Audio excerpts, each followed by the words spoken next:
Syekhuna, Syekhuna, Syekhuna. Kesepakatannya ahlu sunnah wal jamaah bahwa makhluk yang termulia selepas para nabi, para rasul adalah sahabat-sahabatnya yang mulia Nabi besar Muhammad SAW. Sebagaimana sabda Nabi kita, Inna Allah akhtara ashabi alal alamin siwan nabiyyina wal mursalin. Sesungguhnya Allah telah memilih sahabat-sahabatku melebihi seluruh makhluknya selain para nabi dan para rasul. Tidak banyak para hadirin sahabat yang diceritakan akhir kalimatnya la ilaha illallah. Coba kita cari dalam kitab-kitab hadis dan sejarah, sangat jarang sahabat yang diriwayatkan akhir kalimatnya la ilaha illallah. Untuk jadi pedoman bagi kita, kalau orang sudah iman Islam zahirnya, jangan sok suudzon. Sebesar apapun wali selepas para sahabat, tidak akan mungkin bisa sampai derajatnya seorang sahabat. Sahabat ini para hadirin yang dimuliakan Allah, yang tertinggi derajatnya adalah sahabat Badar. Yang namanya saja banyak pengalamannya para kiai, para ustadz mendatangkan macam-macam nusratullah. Belum orangnya, baru namanya. Sekarang ada pertanyaan, sahabat itu dengan Ashabul Kahfi mulia mana Pak? Ya jelas mulia sahabat. Sahabat itu termulia selepas para anbiya. Berapa banyak rumah yang di sana ditulisi namanya Ashabul Kahfi menjadi mental dari santet, mental dari sihir, mental dari doa-doa dan mantranya dukun. Yang dalam sebagian riwayat namanya Ashabul Kahfi adalah Maksalina, Masalina, Marnusun, Dabarnusun, Sadanusun, Kafasatayusun. Kemudian Yamliho. Kemudian anjingnya ada 3 riwayat. Ada yang mengatakan Kitmir, ada yang mengatakan Hamron, ada yang mengatakan Royan. Kalau ditulis di rumah itu, demit-demit mau ganggu rumah itu sungkan. Tapi sahabat lebih tinggi dari beliau-beliaunya. Di antara yang tertinggi adalah sahabat Badar. Dulu ada cerita, temannya Kiai Uzairon di Pesuruan sana waktu mondok di tempatnya Kiai Hamid. Pergi ke pasar, belanja, ketemu dengan begal yang sadis, pengen ngerampok santri tadi, langsung dibuasoi tanpa bilang apa-apa. Tidak ada yang mempan. Dia kaget, saya ini nggak sempat wiritan langsung belanja kok jadi sakti, ini gimana ini? Ternyata di sakunya ada nama-nama sahabat Badar. Sahabat Badar yang tertinggi adalah Asyrah Mubasyarah fil Jannah. 10 orang yang dalam satu majlis setelah diresmikan Nabi, beliau-beliaunya adalah penduduk surga. Khulafaur Rasyidun masuk semua.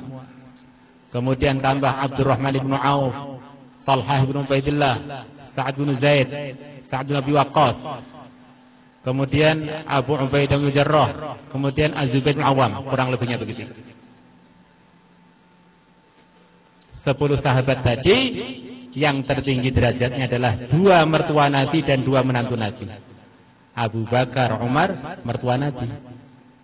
Utsman, Ali, menantu Nabi. Radhiyallahu anhum ajma'in. Yang tertinggi dari ketiga-tiganya, dari keempat-empatnya adalah Abu Bakar. Yang diriwayatkan dalam sebuah hadis, "Lau wuzina imanu Abi Bakrin wa imanu jami' ummah la rajaha bihim." Andaikan imannya Abu Bakar ditimbang dengan imannya seluruh umat, tentulah imannya Abu Bakar mengungguli imannya seluruh umat. Itu Sayyidina Abu Bakar, kita akan sulit cari riwayat kalau akhir kalimat beliau la ilaha illallah.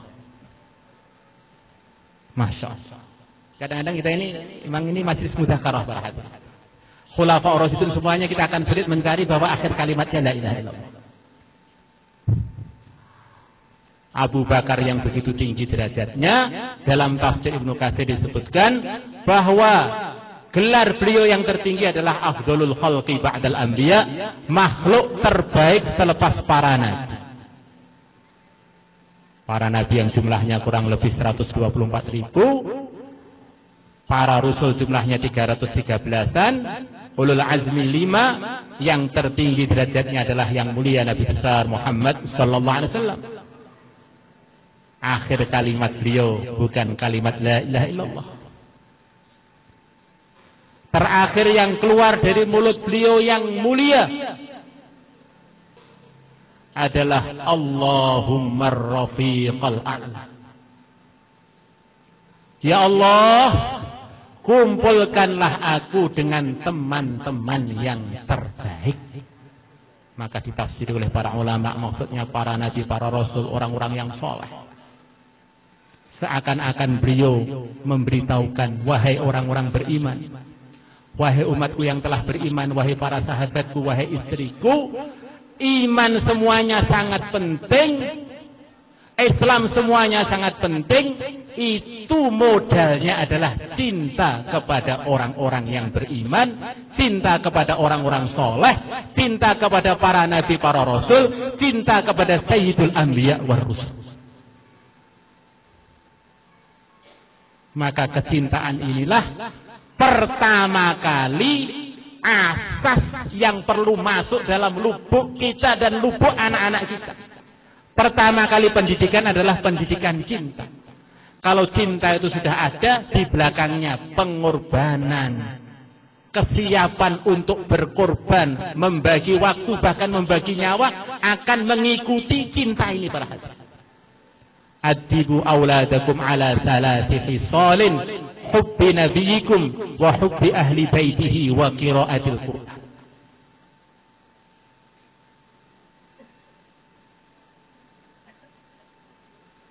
Didiklah anak-anak kalian 3 perkara. Cinta pada Nabi. Kalau orang sudah cinta para hadirin, nanti akan mudah mengikuti yang dicintai. Cinta pada keluarganya, cinta baca Quran. Bukan dipaksa baca Quran, cinta baca Quran. Maka kita di pondok, di rumah, dengan anak, dengan istri, usahakan menjadi motivator. Untungnya cinta pada Nabi, untungnya cinta pada keluarga Nabi, untungnya cinta baca Al-Quran.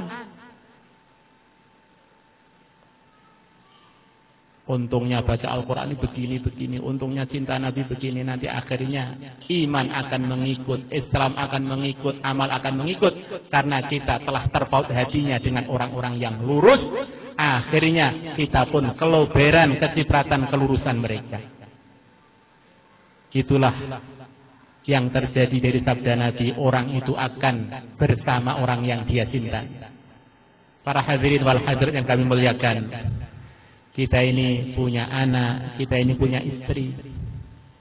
Kita ada, normalnya orang akan ada cinta pada anaknya. Nggak tahu berapa persen akan ada cinta pada istrinya. Nanti anaknya safar di pondok, sakit demam, ayahnya akan terasa.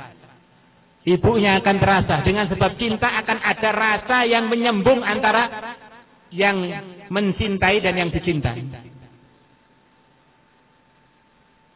Istrinya kangen terasa. Oh, istri saya sudah kangen, maka nelpon ternyata kangen beneran terasa. Jarak ribu-ribu kilo terasa. Maka kalau cinta kita itu cinta kepada Allah dan Rasulnya, cinta kepada para sahabat, cinta kepada Islam dan pengorbanannya, perjuangannya, maka harapannya nanti ilham-ilham, wahyu yang dulu diturunkan kepada Nabi, kesalahan-kesalahan yang ada pada Nabi dan orang-orang soleh yang telah ikut aturan Nabi, arahan Nabi, harapannya ilham-ilham beliaunya juga masuk di hati kita. Akhirnya kita termotivasi secara rohani untuk mengikuti jejak beliau-beliau. Maka Imam Ghazali rahimahullah mengatakan, tidak ada cara yang lebih jadi asbab orang jadi soleh orang siap mujahadah, siap berkorban untuk menuju kesolehan, melebihi kita mendengar cerita-ceritanya orang yang mujahadah, cerita-ceritanya orang-orang soleh. Sof pertamanya adalah para anbiya, selepas itu para sahabatnya yang mulia Nabi besar Muhammad sallallahu alaihi wasallam.